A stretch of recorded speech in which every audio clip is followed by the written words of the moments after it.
Assalamualaikum warahmatullahi wabarakatuh. Bismillahirrahmanirrahim. Alhamdulillahilladzi an'ama alaina bi ni'matil imani wal islam wa ja'ala al-udhiyyata min sya'airil islam. Wa salawatullahi wa salamuhu ala sayyidil anam habibina wa syafi'ina wa maulana Muhammadin sallallahu alaihi wasallam wa ala alihi wa sahbihi wa man tabi'ahum bi ihsanin ila akhiril ayyam, amma ba'd. Yaqulullahu subhanahu wa ta'ala fi kitabihil karim wa huwa asdaqul qailin tabarrukan bi qiraatihi wa ta'abbudan bi tilawatihi. A'udzu billahi minasy syaithanir rajim. Bismillahirrahmanirrahim. Wa ma atakumur rasulu fakhudhuhu wa ma nahakum anhu fantahu. Shadaqallahu maulana al-azim. Pengurus DKM yang saya hormati, para asatidzah, para tokoh agama, para tokoh masyarakat, teriring doa mudah-mudahan para guru, para tokoh masyarakat kita senantiasa Allah subhanahu wa ta'ala berikan berkah usianya, berkah ilmunya, manfaat fid dini wa dunya wal akhirah. Bapak-bapak dan ibu-ibu, saudara hadirin hadirat jamaah majelis ilmu yang dimuliakan Allah subhanahu wa ta'ala, puji teriring syukur mari bersama kita panjatkan hanya kehadirat Allah subhanahu wa ta'ala yang alhamdulillah hari ini di awal bulan Dzulhijjah kembali kita dapat bersama beriktikaf di rumah Allah, memakmurkan rumah-rumah Allah untuk bersama mengkaji ayat-ayat Allah subhanahu wa ta'ala, mencoba memahami isinya dan insya Allah berniat untuk mengamalkan ajaran-ajarannya. Semoga hadirnya kita menjadi sabab wasilah turunnya rahmat dan berkah dari Allah subhanahu wa ta'ala. Salawat dan salam kita mohonkan kepada Allah subhanahu wa ta'ala, semoga senantiasa mencurah kemahalibaran junjungan Nabi besar kita Muhammad sallallahu alaihi wasallam kepada keluarga, kepada para sahabat, dan kita umatnya insya Allah istiqomah sampai hari kiamat nanti. Mengawali majlis yang mulia ini, mari bersama kita baca Umul Kitab. Kita doakan kepada para arwah almarhum orang-orang tua kita, guru-guru kita, saudara-saudara kita, wabil khusus wakaf musola kita ini, dan seluruh orang-orang yang telah berkecimpung di dalamnya, yang meninggal dunia, mudah-mudahan Allah ampuni dosa-dosanya, Allah terima segala amal ibadahnya, Allah jadikan kuburnya raudhah min riyadhil jannah. Al-Fatihah ila hadratin Nabi Rasulullah sallallahu alaihi wasallam wa ala alihi wa sahbihi wa azwajihi wa dhurriyyatihi al-kiram wa ila niyati arwah al-madhkur anna Allah tatasyahu bi rahmati wal maghfirati syai'il lailahumul Fatihah. A'udzu billahi minasy syaithanir rajim. Bismillahirrahmanirrahim. Alhamdulillahi rabbil alamin arrahmanir rahim maliki yaumiddin. Iyyaka na'budu wa iyyaka nasta'in ihdinas siratal mustaqim siratal ladzina an'amta 'alaihim ghairil maghdubi 'alaihim waladdallin. Amin. Ya Rabbi bil Mustafa balligh maqasidana waghfir lana ma madha ya wasi'al karami ya Rabbi bil Mustafa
tamu yang dimuliakan Allah Subhanahu wa taala, Al-Imam Al-Ghazali dalam kitab Ihya Ulumuddin, beliau menjelaskan bahwa sabar itu ada dalam 3 kategori. Yang pertama adalah as-sabru ala ta'atillah, sabar untuk taat kepada Allah. Yang kedua adalah as-sabru ala tarkil maksiyah, sabar ketika meninggalkan maksiat. Baru yang ketiga adalah sabar yang kita kenal, as-sabru alal bala, sabar atas segala ujian. Kalau kita lihat dari apa yang disampaikan oleh Al-Imam Al-Ghazali ini, para hadirin rahimakumullah, kita dapati pula di dalam Al-Quran Allah Azza wa Jalla menjelaskan bahwa perintah Allah itu juga adalah ujian.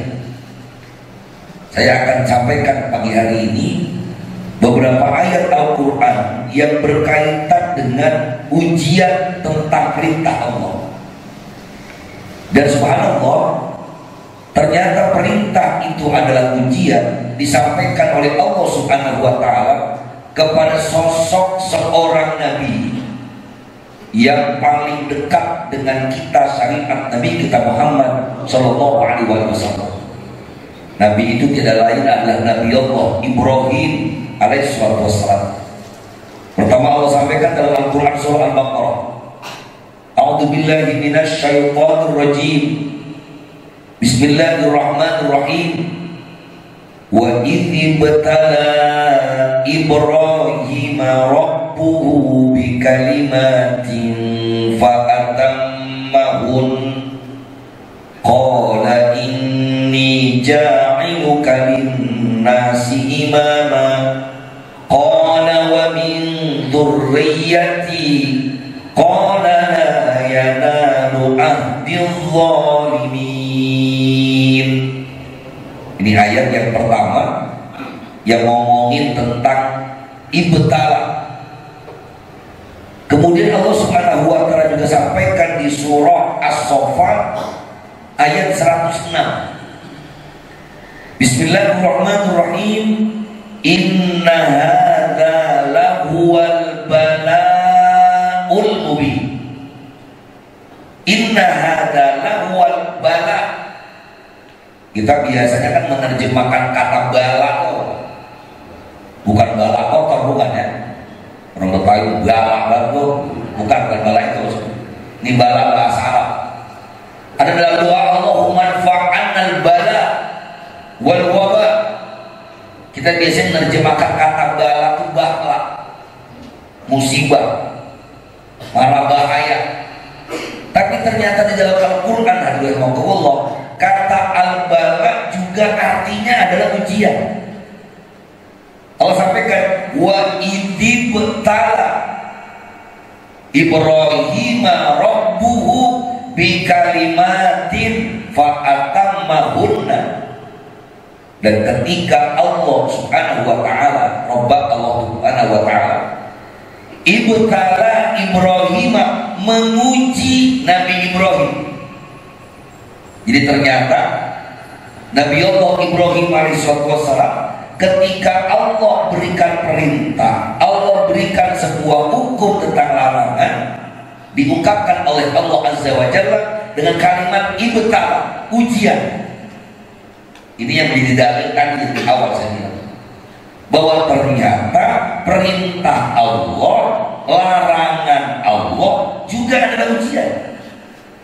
Wa idh ibtala Ibrahim rabbuhu bikalimatin, kalimat jamak, mufradnya kalimatun, kalimatani, kalimat.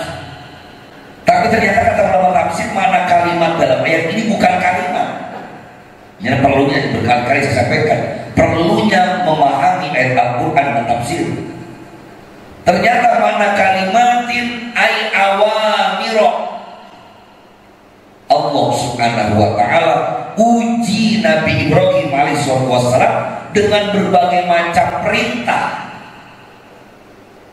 Allah uji Nabi Ibrahim dengan berbagai macam perintah yang banyak.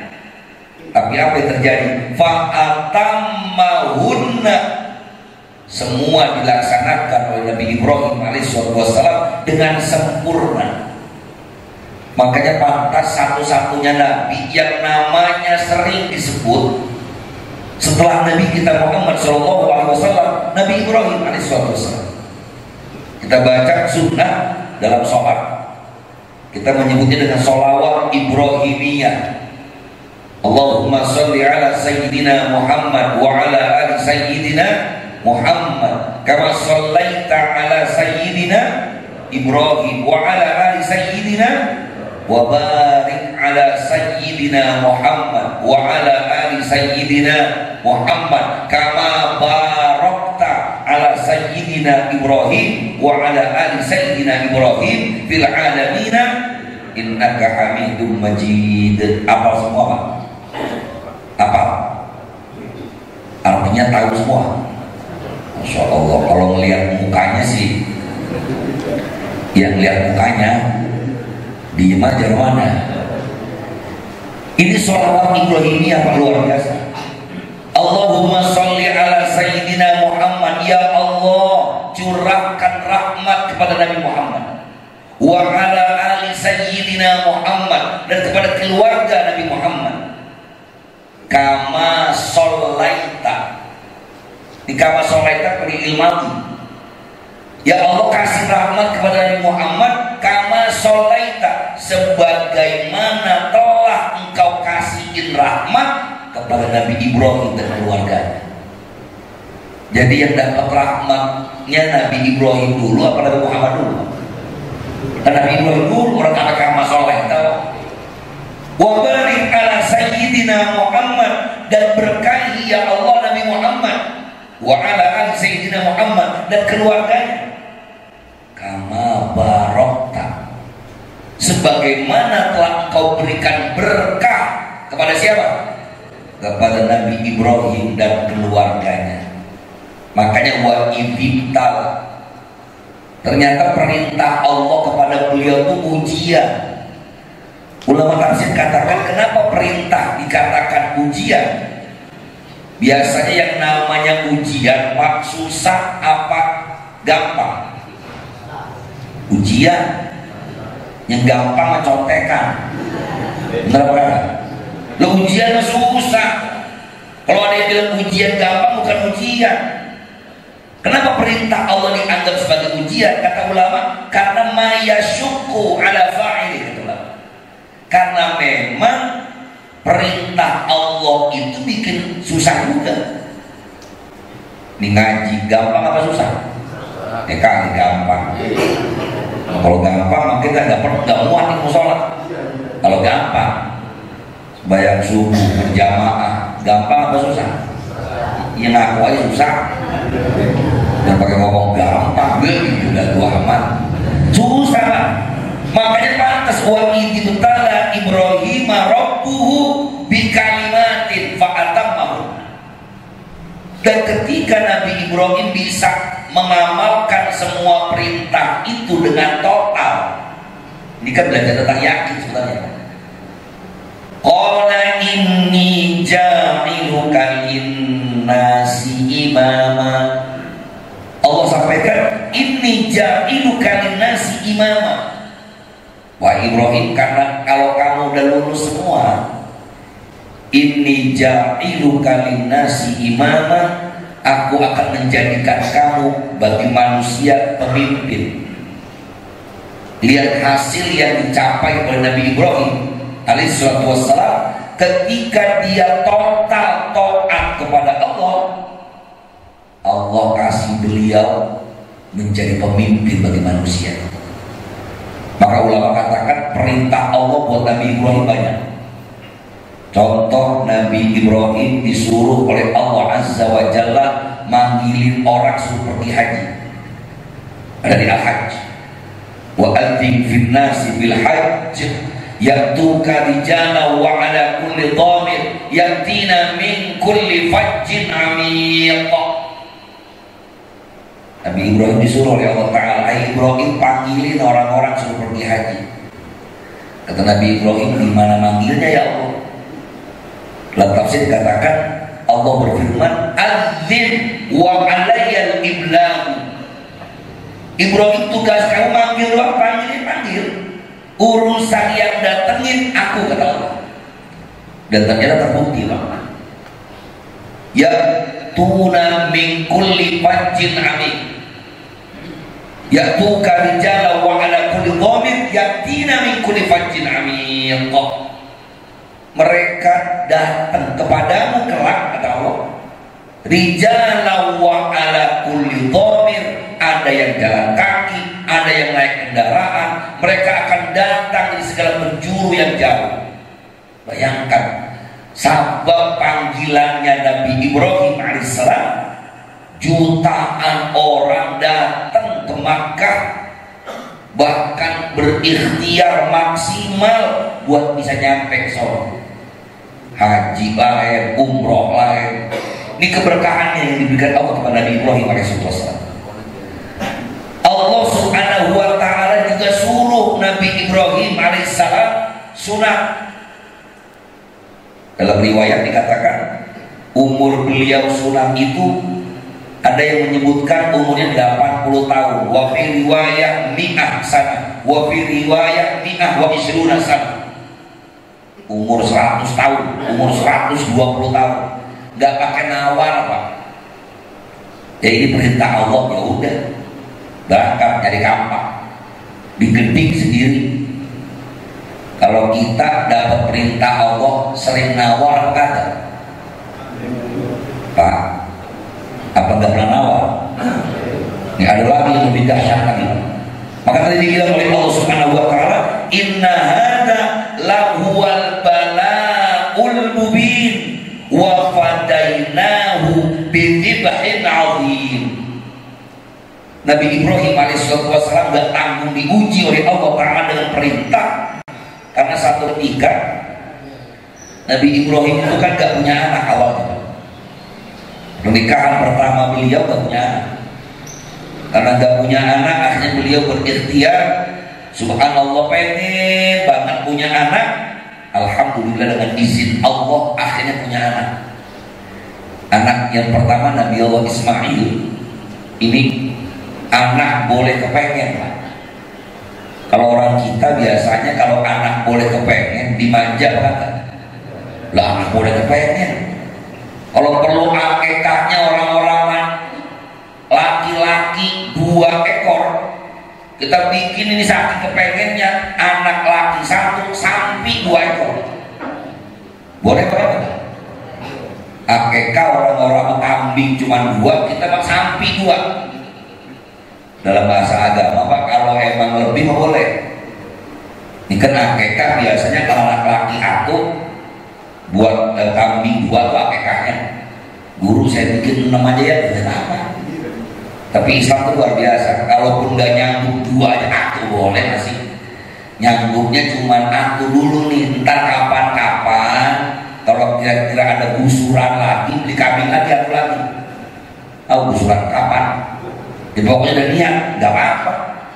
Itu Islam agamanya gak susah. Nah, ketika kemudian Allah Subhanahu Wa Taala memerintahkan Nabi Ibrahim alaihissalam dengan khitbah semua dikerjain. Kemudian ketika udah pengen punya anak, diuji lagi oleh Allah Subhanahu Wa Taala. Ibrahim, kamu itu begitu mencintai anakmu. Ya wajar. Bapak mana yang gak sayang mana? Anak boleh kepengen tadi, Pak.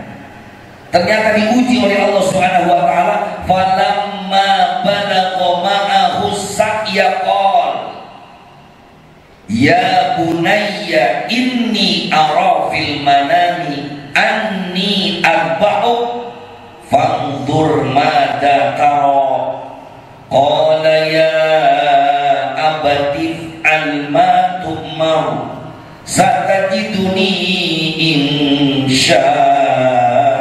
insya'allahu minas sabirin. Ini ayat tentang kisah perintah Allah yang mengajarkan kepada kita tentang nilai-nilai tauhid, nilai-nilai keyakinan bahwasanya apapun yang Allah takdirkan buat kita pasti itu yang terbaik buat kita. Kita kan kadang-kadang suka protes, ini Ramadan gue gini-gini amat ya, gak gini-gini amat Pak. Apa kadang-kadang kita suka lupa ngomong Allah ngapa tega amat. Mungkin gak sih Allah tega sama hambanya Pak? Kan kita baca di ayat pertama surah Al-Fatihah. Ayat pertama surah Al-Fatihah apa Pak?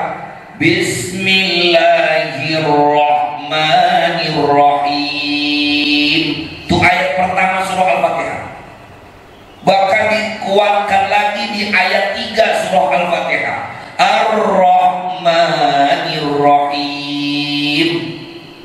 Bismillah Ar-Rahman Ar-Rahim, dengan menyebut nama Allah yang Maha Pengasih lagi Maha Penyayang. Berarti Allah tega kan? Gak mungkin. Allah yang Rahman, Allah yang Rahim. Ditambahin lagi ayatnya sama, Ar-Rahman Ar-Rahim. Habis alhamdulillahirabbil alamin, segala puji hanya milik Allah, Tuhan seluruh sekalian alam. Ar-Rahmanir-Rahim, Allah yang Maha Pengasih, Allah yang Maha. Berarti Allah tega kan? Tidak mungkin. Lihat Nabi Ibrahim alaihissalam. Awalnya ketika pertama kali Nabi Ibrahim alaihissalam aywasola ila sinni allati tunkinuhu min an yas'ama'ahu bi a'malihi wa yu'inuhu, qila balagha sab'a sinin wa qila thalatha ashrata sanatan inni ara ay ra'aitu wa ru'yal anbiya'i haqqun wa af'aluhum bi amrillahi ta'ala. Ayat ini kata ulama, satu ketika si anak ini udah sampai usia yang cakap. Dianggap sebagai usia cakap adalah ini anak yang tadi dipengenin Pak, udah bisa bantuin bapaknya. Ini bocah udah bisa ngapain dah, udah ngerti diajak Assalamualaikum ya Pak, no beli anu ya Pak. Itu namanya falamma balagha ma'ahusan. Qala balagha sab'a sinin. Satu ulama mengatakan umurnya yang mau disembelih ini 7 tahun. Wa fi riwayatin talata asyrata sanatan. Satu riwayat mengatakan umurnya 13 tahun. Inni ara fil manam. Ternyata Allah perintahkan Nabi Ibrahim alaihissalam di waktu beliau tidur dan mimpi, ditanyain sama Allah, kamu itu lebih cinta sama anak apa lebih cinta kepadaku? Kalau kamu ngaku lebih cinta kepadaku, kata Allah, besok lu potong anak lu. Ini ngimpi serem banget kalau gitu. Pas ngimpi, besok lu potong anak lu. Ngapa ada bibi sih yang dipotong? Ngapa jadi anak gitu? Perintahnya sembelih anak. Inna ra'a lailata tarwiyah an qailan yaqulu lahu innallaha ya'muruka bidzibhika. Pada malam tarwiyah, sesungguhnya Allah memerintahkan kepadamu untuk menyembelih anak laki-laki. Ini kemudian falamma asbaqa rawwa annahu minallahi aw minasyaiton. Pagi-paginya ini Nabi Ibrahim ragu, ini dari Allah atau dari setan? Ini dari, kalau dari Allah apa iya? Maka hari itu disebut dengan Yaumut Tarwiyah, tanggal 8 Dzulhijjah. Karena awalnya Nabi Ibrahim alaihissalam mendapatkan perintah dari Allah dalam mimpi, paginya ragu. Kemudian falamma amsara mithla dzalika fa'arafa annahu minallah. Tahu-tahu mimpi dengan kalimat yang sama, innallaha ya'muruka bidzikra. Sesungguhnya Allah memerintahkan kepada untuk menyembelih anak laki-laki. Barulah Nabi Ibrahim paham ini bukan dari setan, dari Allah Azza wa Jalla. Li'anna ru'yal anbiya'i haqqun, karena mimpinya Nabi itu hak. Ini keyakinan juga. Beda memimpi kita, Pak. Jadi jangan coba-coba nanti ngamalin, kemarin gue mimpi suruh anak, berarti perlu gue kerjain. Tak dulu. Mimpinya apa dulu, Pak? Kalau mimpinya kebaikan, maka silakan. Gue mimpi disuruh sodako sama anak yatim 10. Nah, cakep itu, Pak. Tapi kalau mimpinya kadang-kadang laki-laki curang ngomong sama bini, neng abang mimpi 3 malam berturut-turut, abang suruh kawin lagi. Itu modus, Pak. Ya. Makanya kata guru lagi ngaji subuh, mimpi maka kalau 3 kali berturut-turut perlu dikerjain. Itu memimpi Nabi, Bapak lo bilangnya. Mimpi kita boro-boro benar, belum tentu benar. Ya. Kemudian tsumma ra'a mithlahu fil lailati tsalitsati, baru kemudian Nabi Ibrahim alaihissalam mimpi lagi pada malam 10 Idul Adha, pada 10 Dzulhijjah. Maka besoknya disebut dengan Yaumun Nahar. Ini riwayat yang disampaikan oleh banyak ulama tafsir, di antaranya juga Al-Imam Nawawi atau Syekh Nawawi Al-Bantani. Dalam tafsir Munir beliau mengatakan, kenapa disebut dengan Yaumut Tarwiyah, kenapa disebut dengan Yaumul Arafah? Sababnya adalah karena mimpi Nabi Ibrahim alaihissalam. Ya bunayya, hai anakku. Allah Subhanahu wa taala tidak menyebut nama di sini, Pak. Tapi ya bunayya, hai anakku. Karena memang konteksnya Allah lagi uji Nabi Ibrahim, sedang menceritakan tentang sosok Nabi Ibrahimnya. Makanya gak disebut. Ini yang dimaksud ya bunayya, hai anakku, ini siapa? Padahal anak Nabi Ibrahim kan bukan cuma Ismail, ada juga Ishak. Makanya waqala al-Baydawi wal adharu annal mukhataba bihi Ismailu li'annahu alladhi wa'abanahu ithral hijrati.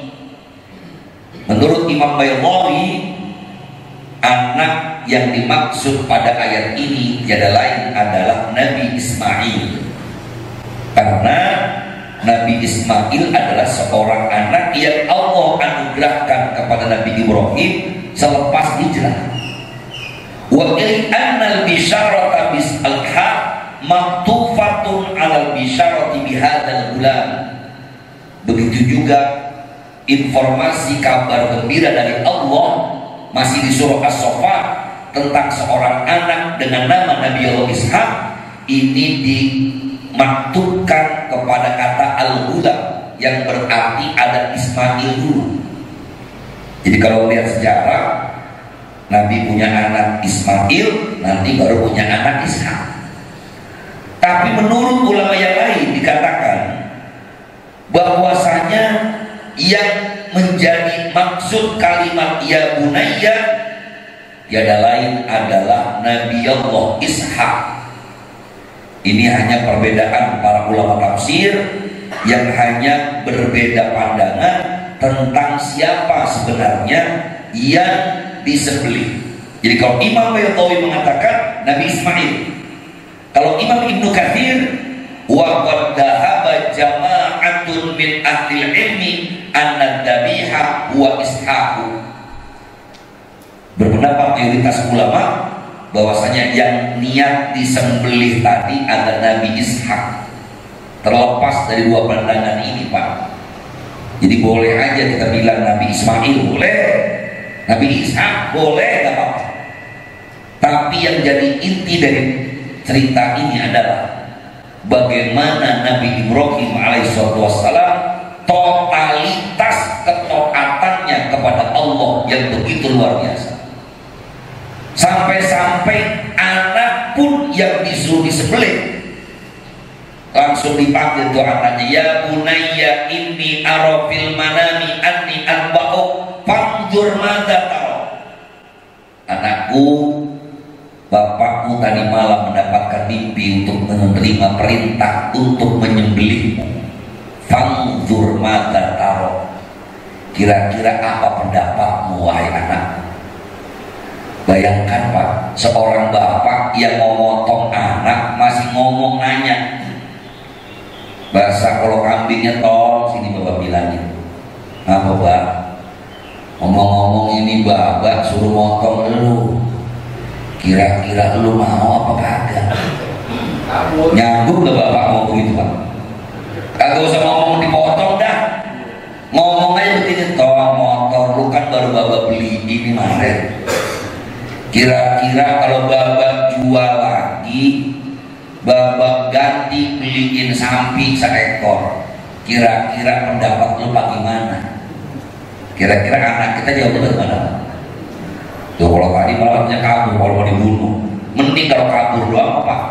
Lah kalau ngomong begini aja deh Mbak, kalau bapak pengen potong saya, bapak kan tuaan. Gimana kalau bapak dulu yang saya potong? Tuh, atau paling gak kalau disuruh motor yang dikorbanin, apa kata anak kita segala motor kan buta adik. Lah motor gue banyak ini Vespa mahal. Tuh Pak, beratnya perintah Allah. Maka pantur madza qala ya abati fa'al ma tu'mar satajiduni insyaallahu minas sabirin. Ternyata Nabi Ismail Nabi Ishak gak apa-apa. Ini anak malah jawab dengan jawaban yang luar biasa. Ya abati, wahai ayahku, if'al ma tu'mar, lakukan apa yang diperintahkan Allah kepadamu. Satajiduni insyaallahu minas sabirin. Insya Allah dengan izin Allah kau dapati aku termasuk orang-orang yang sabar. Lah mau dipotong ngomongnya gak apa-apa debak. Kalau ini perintah Allah mah saya ikhlas. Ini kalau bahasa anak muda sekarang ini kan ngeprank namanya Pak. Tahu ngeprank? Lah iya ngeprank kan gak tahu dua-duanya. Ketika Nabi Ibrahim udah ngomong sama anaknya pakai mau lagi. Itu diajak itu anak Pak yang masih umur 13 tahun tadi. Nah sedang-sedangnya, gantengnya, solehnya, diajak udah diikat, dan subhanallah pisaunya bahkan udah nyampe di sini. Ini akan diceritain dalam Al-Quran, dijelaskan oleh ulama tafsir. Itu pisau yang menempel hampir kena. Allah firmankan, qad saddaqtar ru'ya. Gua habis falamma aslama wa tallahu lil jabin wa nadainahu ya ayya Ibrahim qad saddaqtar ru'ya inna kadzalika najzil muhsinin inna hadza lahuwal balaa'ul mubin. Falamma aslama wa tallahu lil jabin, udah ngegoler tuh bocah. Tahu ngegoler? Bahasa kitanya apa ya? Udah rebah. Kalau kita orang Sunda kan ngegoler. Itu anak udah siap-siap, udah mau disembelih. Wa nadainahu, kami serukan, ayya Ibrahim, qad saddaqta ru'ya, engkau telah membenarkan mimpi itu. Inna kadzalika najzil muhsinin, sesungguhnya yang demikian itu kami berikan balasan kepada orang-orang yang berbuat baik. Cara kita mah dari awal ngapa ngomong tuh, mas saya bilang kan, kira-kira Nabi Ibrahim kok dari awal suruh motong kambing enteng apa kagak? Orang kaya Nabi Ibrahim, kambingnya banyak. Kalau dari awal disuruh motong kambing maka gak pakai ngomong macam-macam, dari merem bahasa kasarnya. Allah uji dulu. Ngapain yang disuruh potong anak? Padahal gak bakalan Allah nyuruh sesuatu yang ngedolimin hambanya. Wa makana rabbuka bidzallamin lil 'abid. Gak bakal. Sama dengan syariat kita, gak ada satupun yang bikin susah. La yukallifullahu nafsan illa wus'aha. Cuman kita kan seringkali nyari ke depan dulu. Nyari ke depan ini suruh, mengapa sih kok begini-gini amat? Lihat Nabi Ibrahim, dikerjain dulu. Gak mungkin Allah kasih sesuatu yang ngedolimin kami hambanya. Sebagai seorang bapak, ini juga mikir, Pak. Ya Allah, ini ngapa anak sih dipotong? Anak-anak bener banget lagi. Saya sih Pak, biarpun anak banyak nih kita nih, biarpun anak kita banyak, disuruh potong yang paling gader kan? Kira-kira mau kan? Kan yang paling gader. Daripada disumpahin mulu, potong aja kalian. Tetap gak mau. Tapi itu keluarga Nabi Ibrahim, sampai itu iblis datang godain kepada Nabi Ibrahim. Ibrahim lu tega sama anak. Nah itu kan anak yang lu pengenin, masa pengen lu potong? Kata Nabi Ibrahim, ini kan perintah Allah, biarin dah, dilempar tuh setan sama batu. Kata iblis, bapaknya gak kena nih, anak kali kena. Dia ngomong ke anaknya, Ismail, lu tahu kagak bapak lu tuh ngomong lu mau dibawa kemana? Lu mau dipotong, nah masa lu mau? Kata Nabi Allah, Ismail, lah emang gua udah tahu, ini kan perintah Allah, biarin aja, kenapa? Lu kepo amat sih? Ya kira-kira begitu. Itu digodain, ada yang Bismillah, Allahu Akbar, kamu lagi tuh iblis. Kata iblis, bapaknya kagak kena, anaknya gak kena, tinggal bininya Ibrahim belum. Digodai lagi, tak biasa kalau ngumpul ada belang juga susah lama. Udah hampir-hampir mau, beda orang istrinya soleha, istri yang soleha luar biasa, digoda oleh iblis. Enggak, betul aku sayang sama anak. Ibu mana gak sayang sama anaknya? Ibu mana yang rela anaknya terbunuh? Tapi ini perintah Allah, tidak ada kata lain. Sami'na wa ata'na. Iblis ngeyel, Bismillah, Allah Akbar, dilemparin. Maka jadi peristiwa Jamarat, jumrah ula, jumrah wusta, jumrah aqabah. Tuh lemparin iblis, Pak. Karena memang iblis itu godain kayak gitu. Kita harus meyakini yang pertama, bahwa totalitas ketaatan kita kepada Allah pasti berbuah kebaikan. Yang kedua, Allah Azza wa Jalla sering uji kita. Sesuatu yang terkesan berat, tapi yakin tidak ada yang berat bagi kita. Tidak ada satupun ujian yang Allah kasih kepada hambanya, kecuali Allah memang tahu kita pasti bisa. Jadi gak ada yang berat sebenarnya, Pak. Karena syariat Allah itu kan manusiawi namanya. Kita yang sering saya bilang, kita ini kerap kali tahu mah tahu, cuman gak yakin doang. Saya bilang orang sodako, orang kurban, pahalanya banyak apa enggak? Banyak apa enggak, Pak? Udah tahu kan? Cuman sama yakin yang belum. Dan kalau gua korban, jangan-jangan gua takut sama banyak. Kagak jadi udah. Apalagi setannya ini pagi-pagi begini nih, biasanya nih lakinya udah semangat banget pulang ngaji nih. Oh iya, kata guru tadi tafsir, Masya Allah, kita malu ini. Nabi Ibrahim aja suruh motong anak yang ikhlas jadi itu. Kita mah gak suruh motong anak ini, cuma ngorbanin kambing doang yang kecil juga boleh. Bismillah, gua korban tahun ini. Nyampe di rumah ngomong ini, Neng ngomong-ngomong apa korban? Dari mana sih gak? Kira-kira jadi mau korban, Pak? Jadi itu kagak? Setan datang ke rumah bini habis. Kita ngomong tahu-tahu, ngomong-ngomong gini, Neng, abang ada pernah ini, ada 3,5 juta. Kamu ngomong-ngomong saya, daripada gua beli kambing di sini, utang saya masih banyak buat di warung, karena gelap udah ditebus lagi digade. Jadi beli kambing, Pak. Jadi buat siapa? Setannya saya berarti. Aku. Bininya ada kagak ini? Tuh Pak, ini ujian buat kita.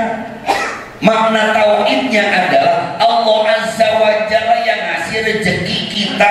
Allah Subhanahu wa Ta'ala yang mengatur kehidupan kita, gak bakalan ngedolimin kita. Modalnya cuma satu, yakin. Bismillahirrahmanirrahim, yakin. Gak ada satupun ujian yang Allah kasih kecuali Allah tahu betul kita sanggup untuk menerimanya. Kalau Nabi Ibrahim alaihissalam diuji suruh motong anak, ya wajar. Nabi model kita maka kebakalan. Kita tahu, Allah tahu banget iman kita sedikit uji dikit juga. Asal ngaji aja dikasih hujan nih. Ini untung aja ada hujan nih. Kan juga asal musim hujan. Kenapa dikit amat ya kan? Kadang-kadang baru bisa tahan dulu. Ya, itu ujian. Maka insya Allah apa yang Allah uji kepada Nabi Ibrahim alaihissalam, dan Nabi Ibrahim berhasil lulus, berbuah manis. Allah sebut Nabi Ibrahim sebagai Khalilur Rahman, kekasihnya Allah. Bahkan doanya Nabi Ibrahim, Rabbi habli minas sholihin. Itu doa Nabi Ibrahim, Rabbi habli minas sholihin, ya Allah anugerahkan kepada aku keturunan-keturunan yang soleh. Gak tanggung-tanggung Allah berikan anugerah kepada beliau dan keluarganya. Semua hampir rata-rata peristiwa yang terjadi pada syariat Nabi kita Muhammad SAW itu ada pada syariat Nabi Ibrahim. Dari mulai khitan, nyukur kumis, nyabut bulu ketiak, sampai itu tadi jamarot, sa'i baina sofa wal marwah, itu kan awalnya ibadah aja. Sampai makom Ibrahim, itu kalau kita di Ka'bah ada namanya makom Ibrahim, tempat lapak kakinya Nabi Ibrahim alaihissalam. Termasuk doa Nabi Ibrahim dijabah, junjungan Nabi besar kita Muhammad SAW tiada lain adalah cucu dan keturunan dari Nabi Ibrahim alaihissalam dari jalur Nabi Allah Ismail. Mudah-mudahan kisah ini menjadi intibar bagi kita. Tidak ada satupun jalan bagi kita kecuali totalitas taat kepada Allah, totalitas yakin kepada Allah Subhanahu wa Ta'ala. Allah tidak akan pernah mendolimi hambanya. Dan yang paling penting tentu karena yang musimnya musim korban, ya bismillah niat korban, minimal niat apa Pak? Ya niat aja dulu, ya lumayan niat juga. Cuman jangan ngeprank Allah apa? Kalau ngeprank iya ngomong mulu, ngomong niat dari tahun 5 tahun yang lalu niat doang. Sampai wayang ini masih niat aja. Yang sedih Pak, itu musola atau masjid kadang-kadang kambingnya banyak. Alhamdulillah semangat panitia ngumumin, alhamdulillah korban musola kita ada 20. Cuma 20-nya pun nama orang semua di mana-mana. Nama jamaah kagak ada. Bisa kok. Kalaupun nggak kuat beli kambing, kata Syekh Nawawi, kita boleh latihan pakai entok. Lah iya boleh. Kalau entok nggak kuat ayam nggak kuat, beli air aqua dan sedus. Namanya korban bukan guru, bukan. Enak amat emang beli air sedus dikata korban. Bukan kurban, itu korban pakai o. Ya paling enggak kita udah niat namanya. Kata Nabi, orang yang niat melakukan satu amalan ibadah, fa ajruhu ma sawaun, maka pahalanya insyaallah sama. Bapak Ibu hadirin hadirat yang dimuliakan Allah Subhanahu wa Ta'ala, demikianlah kajian beberapa ayat Al-Quran kita pagi hari ini. Mudah-mudahan ada manfaatnya, dan saya mohon maaf jika memang bahasa saya sengaja disederhanakan. Maklum ngaji subuh, kalau ngajinya kebangetan ilmiah kepada pulas semua, jadi sengaja agak sedikit santai, tapi insya Allah dapat kita manfaatnya. Seperti biasa bagi jamaah mungkin ada hal-hal yang mau ditanyakan atau disampaikan, saya persilakan. Hadanallahu wa iyyakum ajma'in. Wassalamualaikum warahmatullahi wabarakatuh. Ya, ada yang mau nanya? Apa mati semua ini? Ibu-ibu ada juga? Cukup? Ada pertanyaan? Baik. Hadirin jamaah majelis ilmu yang dimuliakan Allah Subhanahu wa Ta'ala, mudah-mudahan segala yang telah kita baca, yang telah kita pahami, dapat kita amalkan dalam kehidupan kita sehari-hari. Mari bersama kita tahlilkan majlis ilmu yang mulia dengan bersama membacakan doa Al-Fatihah ila hadhihi niyyah wa ala kulli niyyatin shalihah wa ila hadratin Nabi Mustafa Rasulullah sallallahu alaihi wasallam wa ala alihi wa sahbihi wa azwajihi wa dhurriyyatihi kiram insyaallah ilahul Fatihah. A'udzu billahi minasyaitonir rajim. Bismillahirrahmanirrahim. Alhamdulillahi rabbil alamin arrahmanir rahim maliki yaumiddin iyyaka na'budu wa iyyaka nasta'in ihdinas siratal mustaqim siratal ladzina an'amta 'alaihim ghairil maghdubi 'alaihim waladdallin amin.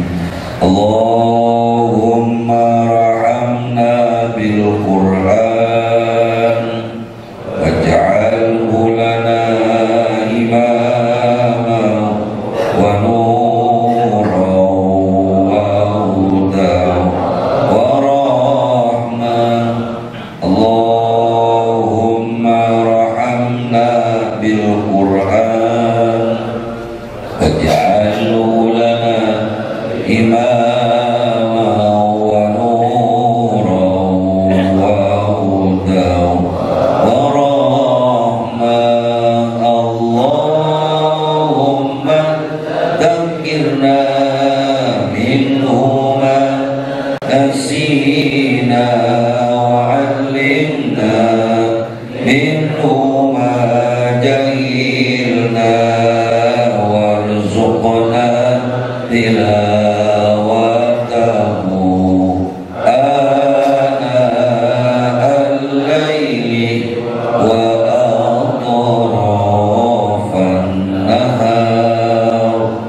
astaghfiruka wa atubu ilaihi. Wassalamualaikum